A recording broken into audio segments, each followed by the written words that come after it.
New York, home of America's premier racing program. If you're looking to race for riches in the Empire State, the Mooresville Yearling Sale on Monday, September 27th is a must-attend auction.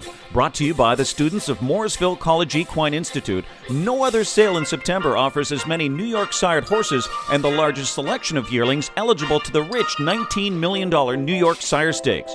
This year, our catalog numbers 207 by the industry's leading sires and first crop sires: Equinox B, RC Royalty, Sandvik, and Straight Up Lindy. Our catalog is now online, and the printed version is also available. Search our online catalog and view our live updated pedigrees at www.mooresvillesale.com. New York Racing and the Mooresville Yearling Sale, an unbeatable combination.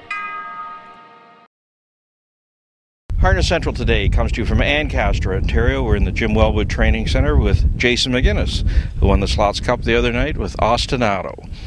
Now, Jason, I was saying before we went on camera that Bob McIntosh told me one time it's a sick feeling when you're warming up a horse for a race and you look at the tote board and you're one of the longest shots on there. Your mare, 15-1. Obviously, you knew something they didn't. Yeah, I thought the last month or so she's really been coming back into her own after a tough summer.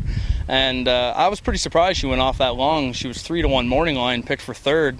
And I kind of thought, third or fourth is where she should have been picked. And I really thought she was coming into the race as good or better than anybody. Everybody's had a long, tough summer, and she's just kind of rounding back into form, luckily for me.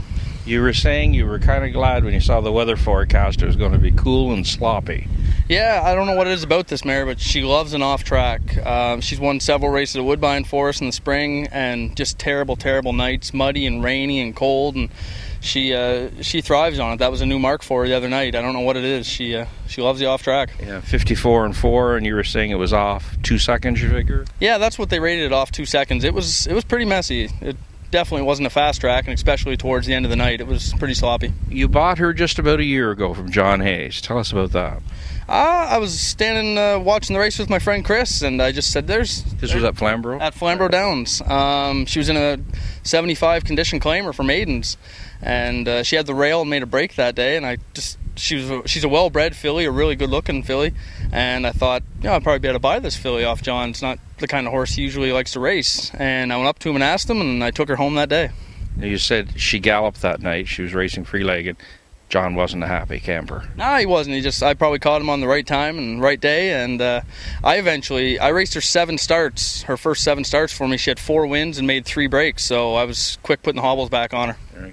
And you bought her, and then I guess the first call you made was your buddy Jeff Wellwood and said, give me a check.